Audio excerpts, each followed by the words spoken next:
Students, हम class 9th का matter in surrounding chapter clear कर रहे थे। चैप्टर फर्स्ट ही है ये साइंस का। और अब हम अपने लेक्चर 3 में पढ़ेंगे अबाउट स्टेट्स ऑफ मैटर, अवस्थाएं जो होती हैं, पदार्थ की अवस्थाएं। तो कितनी अवस्थाएं होती हैं पता होगा वैसे तो आप लोगों को इस बात का। स्टेट्स ऑफ मैटर 3 होती हैं।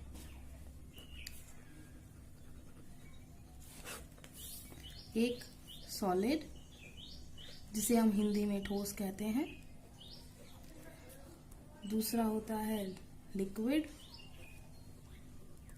जिसे हम द्रव कहते हैं।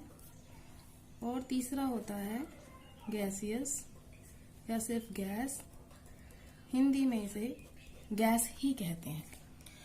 ये 3 अवस्थाएं होती हैं। ये जो हमने पढ़ी हैं ये फिजिकल स्टेट्स हैं, सॉलिड, लिक्विड, गैस, ठोस, द्रव, गैस। अब इसमें हम बात कर रहे हैं कि इन पे जो पार्टिकल्स थे, जो हमने पढ़ा था, पदार्थ के अंदर जो कण होते हैं उनके अवस्थाओं का क्या रिलेशनशिप है। सबसे पहली बात तो आप ये समझिए, अगर हम कोई सेक्शन काट के देखेंगे किसी सॉलिड का, किसी देखना चाहें कि उसमें पार्टिकल्स कितने नजदीक होंगे, तो स्थिति कुछ ऐसी होगी, पार्टिकल्स बिल्कुल नजदीक नजदीक होंगे। ठीक है। अगर द्रव की बात की जाए तो द्रव के अंदर पार्टिकल्स कुछ दूर दूर होंगे। ठीक है। और अगर बात की जाए गैस की तो पार्टिकल्स बहुत दूर होंगे। तो आपको इसमें और गैसेस में क्या फर्क नजर आ रहा है। सबसे पहली बात, जो ठोस के अंदर कण होते हैं वो बहुत अधिक नजदीक होते हैं, बहुत अधिक नजदीक होते हैं। ये एक एक तरीके से हम पॉइंट वाइज समझेंगे ताकि हमें कोई आगे दिक्कत ना हो। तो इसके अंदर बहुत अधिक दूर होते हैं। अब आप मुझे बताइए, अगर एक कण दूसरे कण के बिल्कुल पास है तो इसका मतलब आकर्षण बल, फोर्स ऑफ अट्रैक्शन ज्यादा होगी, बहुत ज्यादा होगी। दूर बैठे हैं तो इसका मतलब फोर्स ऑफ अट्रैक्शन कम है। बहुत दूर बैठे हैं इसका मतलब फोर्स ऑफ अट्रैक्शन बहुत ज्यादा कम है। जैसे आपकी जिसके साथ दोस्ती होती है, आप उसके बिल्कुल साथ में बैठते हो, ठीक है ना। आपके कम दोस्ती होगी, दूर बैठोगे, और आप दुश्मन होगे तो साथ बैठने का मतलब ही नहीं है। तो इसका मतलब क्या हो गया कि जो पार्टिकल सॉलिड अवस्था में बहुत अधिक नजदीक है, तो कारण क्या है, उनके अंदर आकर्षण बल बहुत अधिक है। सबसे ज्यादा किसके अंदर होता है, सॉलिड के अंदर। मैं यहाँ पे लिक्विड के अंदर क्यों नहीं लिख रही हूँ, जिसमें बहुत अधिक नजदीक थे पार्टिकल, इसमें बहुत अधिक दूर है, इसमें मीडियम स्टेज में है, मतलब ना ज्यादा दूर ना नजदीक। आकर्षण बल बहुत अधिक इसमें होता है, इसमें आकर्षण बल बहुत अधिक कम होता है, बहुत कम होता है। तो इसके अंदर कैसा होगा आकर्षण, मीडियोकर, मतलब बीच वाली स्टेज है। ये द्रव जो है वो बीच वाली स्टेज है। आप इसमें सबसे जो ज्यादा चीज होगी वो सबसे कम इसमें होगी, बीच वाली स्टेज इसमें आएगी। उसी तरीके से जैसे हमने अभी बताया, आकर्षण बल बहुत ज्यादा होता है ठोस के अंदर, गैस में बहुत अधिक कम होता है, बीच वाली स्टेज है, ना ज्यादा कम ना ज्यादा। तो ये जो लिक्विड है ये बीच की स्टेज हो गई। अब अगर बात करें उनके बीच में गैप की, खाली स्थान, रिक्त स्थान। अब देखो जो नजदीक है, मान लो ये एक कण था और ये दूसरा कण, और अगर वो नजदीक हैं तो इसका मतलब क्या होगा, उनके अंदर रिक्त स्थान बहुत, रिक्त स्थान खाली जगह को बोल रही है, खाली जगह। तो खाली जगह तो इनके अंदर क्या है, कम। लिक्विड में दूर हो गए तो क्या हो गई, ज्यादा। गैस में तो बहुत दूर है, इसका मतलब क्या हो गया, बहुत ज्यादा। तो उनके जो अंदर रिक्त स्थान है कणों के बीच में, वो बहुत ज्यादा कम होता है, या तो होता ही नहीं है, अगर होगा तो बहुत कम होता है। इसके अंदर रिक्त स्थान बहुत ज्यादा होता है। इतना समझ में आ गया। अगर कोई आपसे पूछे घनत्व क्या होता है, डेंसिटी, कि कितने नंबर ऑफ पार्टिकल एक वॉल्यूम में, मान लो हम वॉल्यूम फिक्स कर देते हैं। फॉर एग्जांपल हमने इतना वॉल्यूम फिक्स किया, हम इसका भी इतना ही वॉल्यूम फिक्स कर लेते हैं, इसका भी हम इतना ही वॉल्यूम फिक्स कर देते हैं।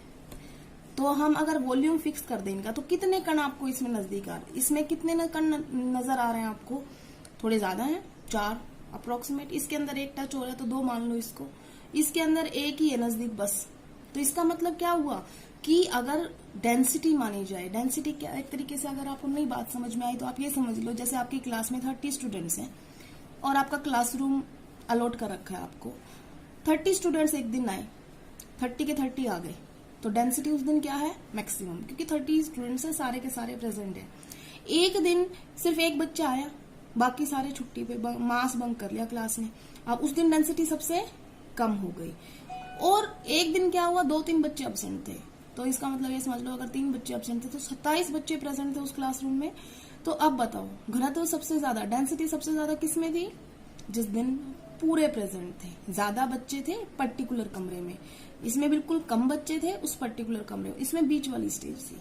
तो डेंसिटी क्या बता रही हूं मैं, सबसे ज्यादा किसकी मिलेगी, सॉलिड की, फिर लिक्विड की, फिर गैसेस की। अगर आप फिर भी नहीं समझ पा रहे तो आप ये समझ लीजिए कि इस वॉल्यूम में इसमें कितने पार्टिकल नजर आ रहे हैं। वैसे तो मैंने बनाया है, अज्यूमशन है ये, तो सिर्फ कितने पार्टिकल, और भी नजदीक होते हैं इससे ज्यादा, लेकिन इसमें ज्यादा दिखाई दे रहे हैं। इतने ही खाने में इसमें ज्यादा, इसमें उसके कंपैरिजन में कम है, बट इससे ज्यादा है, इसमें बिल्कुल कम है। तो इसका मतलब सबसे ज्यादा घनत्व किसका होता है, सॉलिड का। इसका बीच की स्टेज होती है और इसका घनत्व सबसे कम होता है। ये बात समझ में आ गई। अब इनके अंदर ये डिफरेंस हो रहे हैं, ठीक है ना। इसको मैं क्यों नहीं लिख रही, आप इसको लिख सकते हो, आप इसको लिख दोगे कि ये मीडियोकर है, मध्यवर्ती, मतलब बीच वाली स्टेज। इसके अंदर बहुत अधिक है, इसके अंदर बहुत कम होगा, ये बीच, ना ज्यादा कम ना ज्यादा ज्यादा। आकर्षण बल बहुत अधिक है, आकर्षण बल ठोस अवस्था से कम है, गैस अवस्था से ज्यादा है, आकर्षण बल बहुत कम है, सबसे कम है। इस तरीके से आप पॉइंट लिखेंगे। अब बात करते हैं नेक्स्ट एक और पॉइंट की। अगर हम बात करें गतिज ऊर्जा की, एक बार पहले भी बताया था मैंने गतिज ऊर्जा के बारे में आपको। गतिज ऊर्जा क्या होती है, वो ऊर्जा जो पार्टिकल्स की जो गति होती है, मोशन होता है, उस पर डिपेंड करती है। Energy associated with the motion of the particles, इसका मतलब वो ऊर्जा जो कणों की गति के ऊपर डिपेंड करती है। अब सॉलिड के अंदर मैंने क्या बताया था, पार्टिकल्स कैसे हैं, ऐसे धीरे धीरे हिल रहे हैं। लिक्विड के अंदर गतिज ऊर्जा ज्यादा होगी, गैस के अंदर तो बहुत ज्यादा है। ये पार्टिकल्स की स्थिति बता रही हूँ मैं आपको। तो गतिज ऊर्जा जो है वो ठोस अवस्था में बहुत कम होती है, इसमें थोड़ी सी गतिज ऊर्जा ज्यादा होती है, ठोस अवस्था से तो ज्यादा ही होती है। और इसके अंदर जो गतिज ऊर्जा होती है वो बहुत ज्यादा होती है, बहुत ज्यादा होती है। तो अब आपको समझ में आया ठोस अवस्था किसे कह रहे हैं, द्रव किसे कह रहे हैं, गैस किसे कह रहे हैं।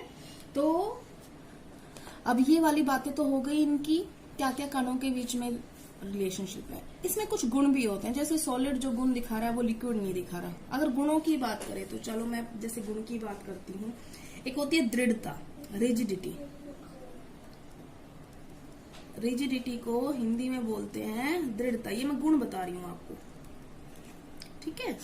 अब दृढ़ता का मतलब क्या, जैसे यही पेन है, मैं इसको दबा रही हूँ, क्या मैं दबा पा रही हूँ, मैं इसको प्रेशर लगा रही हूँ, इस पे फोर्स लगा रही हूँ, बल लगा रही हूँ, इसको कुछ फर्क नहीं पड़ रहा है, इसकी कोई शेप में बदलाव नहीं हो रहा। इसका मतलब क्यों, क्योंकि ये रिजिड है, ये मजबूत है, ये कठोर है। तो दृढ़ता मतलब जो मजबूत हो। तो सॉलिड जो होते हैं वो रिजिड होते हैं, ठीक है। और लिक्विड जो होते हैं वो दृढ़ नहीं होते। आप तो बर्तन में डालते होते, चेंज होता रहता है, ठीक है, तो वो दृढ़ नहीं होते। गैस तो बिल्कुल नहीं होती। अब बात करते हैं हम संपीड्यता की।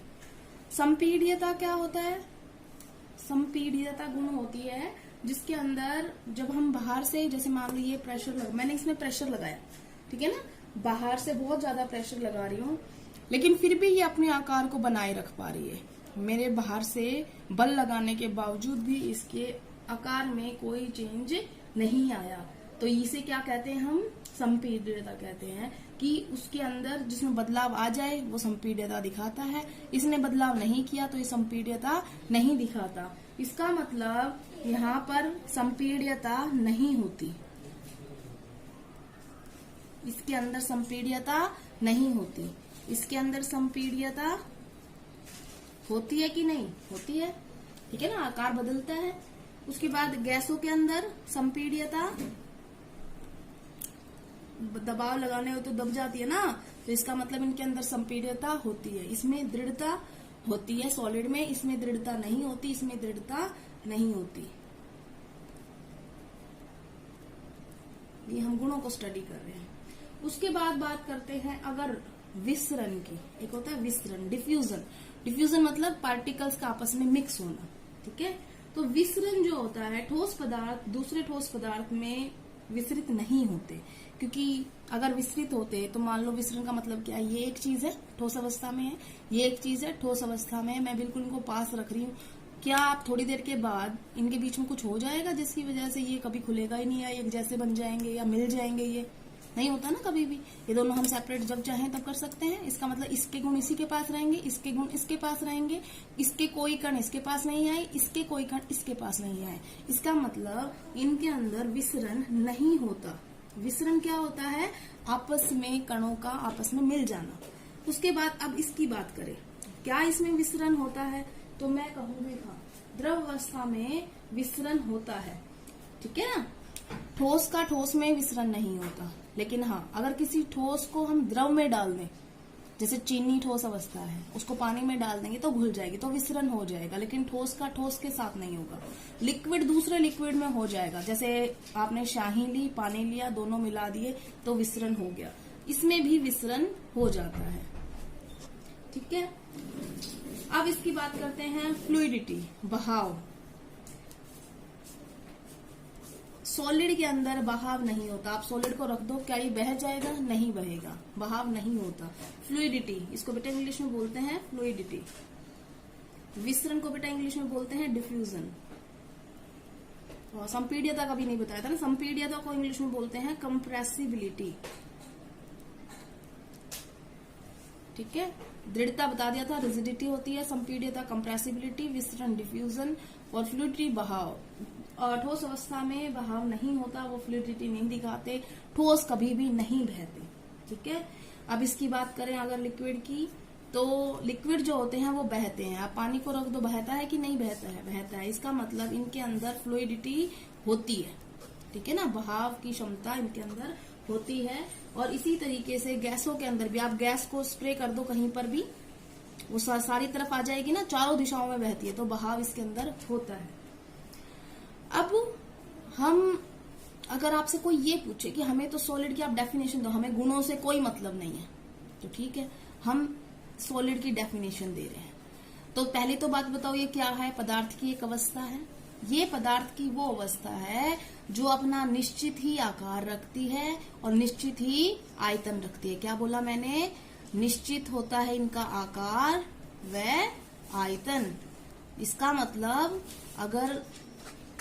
अगर यही देख लो, ये पेन सॉलिड अवस्था में मैंने आज रखा, कल भी यही रखा रहेगा, अगर परसों भी यही रखा रहेगा, इसकी शेप में कोई बदलाव नहीं आने वाला। इसका मतलब इसका आकार निश्चित है। और आयतन का मतलब ये होता है इसका वॉल्यूम अगर मैं निकालूं, सिलेंड्रिकल है ये, तो आप IR² H इसका हम निकाल सकते हैं। तो जो वॉल्यूम होगा वो आज भी सेम रहेगा, अगले दिन भी सेम रहेगा। एंड उसके बाद अब हम आते हैं लिक्विड में। लिक्विड के अंदर वह अवस्था होती है पदार्थ की जिसके अंदर, अब देखो लिक्विड को आप समझो, हमारे पास दूध वाला आया, हमने उससे जग में दूध लिया, फिर उसको पतीले में ट्रांसफर कर दिया, तो जो आयतन रहा निश्चित आयतन रहा, लेकिन जो आकार है वो अनिश्चित है, क्योंकि आकार बदला है। और अब हम बात करते हैं गैस की। तो गैस के अंदर क्या होता है, हमने मान लो एक स्प्रे लिया, या स्प्रे या सेंट की बोतल ले लो, बिल्कुल छोटी सी होती है। अगर आप उसको लीक कर दो एक बंद कमरे में, तो पहले वो इतने से स्पेस में थी, लेकिन बाद में मान लो जो भी उस कमरे का स्पेस होगा वो सारा ऑक्यूपाई कर लेगी। इसका मतलब उसका तो आकार भी बदल गया और उसका आयतन भी, क्योंकि अब वो कमरे का आयतन ले लेगी। तो इसका मतलब ना ही इसका आकार निश्चित है, ना ही इसका आयतन निश्चित है। तो जो आपने अभी समझा है उस सारे को हम अब एक बढ़िया सी टैबलेट फॉर्म में कर लेंगे। तो हमने क्या क्या पढ़ा है? हम पढ़ रहे हैं स्टेट्स ऑफ मैटर में हमने लिया सॉलिड, लिक्विड और गैसियस। ठोस अवस्था, द्रव अवस्था और गैसीय अवस्था, ये हमने ले ली। तो पहले हम इसका अगर हम अंतर लिख रहे हैं तो सबसे पहले हम अंतर लिखेंगे। क्या था हमने जो इसकी डेफिनेशन आई थी कि सॉलिड वह अवस्था है, ठोस वह अवस्था है पदार्थ की जिसके अंदर निश्चित क्या होता है, आकार व निश्चित ही आयतन होता है। यही इसकी डेफिनेशन है जो आप लिखेंगे। जब आपसे कोई पूछे कि सॉलिड क्या होता है तो आप क्या कहेंगे, solid that state of matter which has definite shape and definite volume. ठोस वह पदार्थ की अवस्था है जो निश्चित आकार रखती है, निश्चित आयतन रखती है। अब बात करते हैं हम लिक्विड की। अब लिक्विड में मैंने आपको एग्जांपल बताया था, दूध वाले से लिया था जब आपने जग, तो उसमें लीटर मान लो 1 लीटर ही लिया था, 1 लीटर ही रहा जब आपने जग में लिया और 1 लीटर ही रहा जब आपने उसको पतीले में डाला, लेकिन उसकी शेप बदल गई थी। तो यहाँ पर निश्चित क्या रह गया, निश्चित उसका रहा आयतन जो आपने लिया था, दूध कितना लिया था। लेकिन अनिश्चित क्या हो गया, उसका आकार, उसका आकार जो है वो बदल गया। ठीक है। उसके बाद अगर हम बात करें गैस में, तो उसमें तो दोनों ही चीज अनिश्चित थी, दोनों ही चीज बदल गई। अनिश्चित ही आकार है और अनिश्चित ही आयतन है। तो ये आपको डेफिनेशन भी हो गई, डिफरेंस भी हो गया। अब आते हैं हम दूसरे डिफरेंस की बात। तो दूसरे में हमने बोला था कि जो कण होते हैं, कण बहुत अधिक नजदीक होते हैं इसमें।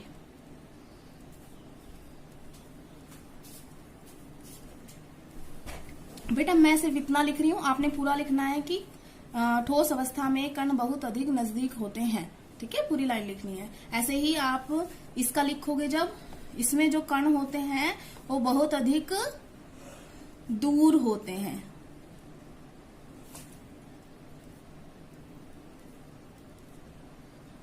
और अगर आप इसका लिखोगे तो क्या लिखोगे, इसके कण या कणों के बीच की दूरी ठोस वालों से ज्यादा होती है, लेकिन गैस वालों से, गैसीय कणों से कम। ठीक है। उसके बाद तीसरी बात जो हमने बताया था, आकर्षण बल। आकर्षण बल इनमें बहुत अधिक होता है क्योंकि नजदीक होते हैं कण। इसमें बहुत आकर्षण बल बहुत कम होता है। इसका आप लिख सकते हो कि ठोस से तो क्या होता है आकर्षण बल इसका, ठोस से कम लेकिन गैस से ज्यादा। या आप ये भी लिख सकते हो आकर्षण बल ठोस और गैस के बीच का होता है। ठीक है। उसके बाद हम 4th पॉइंट पे आते हैं। हमने बोला था उनका रिक्त स्थान, जो उनके बीच में खाली जगह थी, रिक्त स्थान जो होता है इनमें या तो होता ही नहीं है या होता है तो बहुत कम होता है। इनमें रिक्त स्थान ज्यादा होता है, इनमें रिक्त स्थान बहुत ज्यादा होता है। ठीक है। उसके बाद अभी हमने पढ़ा था इसके बीच में घनत्व, जो इनके अंदर घनत्व जो होता है वो बहुत ज्यादा होता है, इसमें घनत्व थोड़ा कम होता है ठोस से, और इसमें बहुत कम होता है। ये भी हमने पढ़ लिया था। उसके बाद हमने पढ़ा था गतिज ऊर्जा के बारे में। गतिज ऊर्जा, जो गतिज ऊर्जा होती है ठोस के अंदर वो बहुत कम होती है क्योंकि पार्टिकल्स बहुत हल्का सा मूवमेंट दिखाते हैं, बहुत कम होती है। इनमें गतिज ऊर्जा एज कम्पेयर टू सॉलिड के ज्यादा होती है, लेकिन गैस से कम होती है और इनमें सबसे ज्यादा होती है। ठीक है ना, इसमें सबसे ज्यादा। उसके बाद हम आ रहे हैं 7th पॉइंट पे। हमने बताया था इनके अंदर दृढ़ता का गुण होता है, बताया था ना, इनके अंदर दृढ़ता होती है, इनके अंदर दृढ़ता नहीं होती, इनके अंदर भी दृढ़ता नहीं होती। उसके बाद हमने बताया था दृढ़ता को बेटा रिजिडिटी बोलते हैं, इंग्लिश मीडियम के लिए बता रही हूँ ये। गतिज ऊर्जा को काइनेटिक एनर्जी, घनत्व को डेंसिटी, काइनेटिक एनर्जी। आकर्षण बल फोर्स ऑफ अट्रैक्शन। अब इसकी बात करते हैं 8वें पॉइंट की। हम बात कर रहे थे दृढ़ता, हमने कर ली थी। दृढ़ता के बाद आए थे हम संपीड्यता के गुण पे। संपीड्यता मतलब कंप्रेसिबिलिटी, जब हम किसी को दबाते हैं और वो अपना आकार बदल लेता है या नहीं बदलता। अगर बदल लेता है तो संपीड्यता है, कंप्रेसिबल है, नहीं तो नहीं है। सॉलिड नहीं बदलते तो संपीड्यता नहीं दिखाते, ये संपीड्यता दिखाते हैं, ये संपीड्यता दिखाते हैं। उसके बाद हमने पढ़ लिया था, इसके अंदर एक गुण और पढ़ा था हमने, विसरण। विसरण को इंग्लिश में बोलते हैं हम डिफ्यूजन। तो सॉलिड के अंदर सॉलिड का डिफ्यूजन नहीं होता, लिक्विड में होता है और इसमें भी होता है विसरण, डिफ्यूजन होता है। डिफ्यूजन क्या बताया था? कणों का आपस में मिल जाना, एक चीज का दूसरी चीज के कणों के साथ मिक्सअप हो जाना। उसके बाद हमने बताया था फ्लूइडिटी, बहाव। आप सॉलिड को रखोगे वो कभी नहीं बहेगा, लेकिन आप लिक्विड को अगर खाली रख दोगे तो वो बह जाएगा। गैस भी चारों दिशाओं में बह जाती है। तो अब हम आते हैं इसके आखिरी, बस एग्जाम्पल लिख लेते हैं। सॉलिड अवस्था का कोई भी एग्जाम्पल आप बता दो, कोई भी हो सकता है। आप पेन ले रहे हो, ब्रिक ले रहे हो, ब्लैक बोर्ड ले रहे हो, चौक ले रहे हो, जो भी आपको आजू बाजू दिखाई दे रहा है। इसका एग्जाम्पल अगर बात करें तो जैसे पानी है, तेल है, ठीक है, पेट्रोल है, ये सब किस में आ रहा है? लिक्विड अवस्था में आ रहा है। उसके बाद अगर हम इसकी बात करें तो जितनी भी आपके पास गैसेज हैं, ऑक्सीजन, नाइट्रोजन, हाइड्रोजन, हीलियम, ये सब क्या होती हैं? गैसेज होती हैं। आज हमने तीनों अवस्थाएं कर ली हैं पदार्थ की, और बहुत अच्छे तरीके से उनके डिफरेंस भी समअप कर दिए हैं हमने। तो अब आपका काम जो होगा वो यही है आज का, कि पदार्थ की तीनों अवस्थाओं के बीच में अंतर लिखने हैं। हालांकि ये शायद क्वेश्चन आपका आएगा भी पार्ट में, तो आप पहले ही कर लीजिए साथ साथ में। अगर नेक्स्ट दोबारा रिपीट होगा तो आप उसको स्किप कर सकते हैं। Thank you class.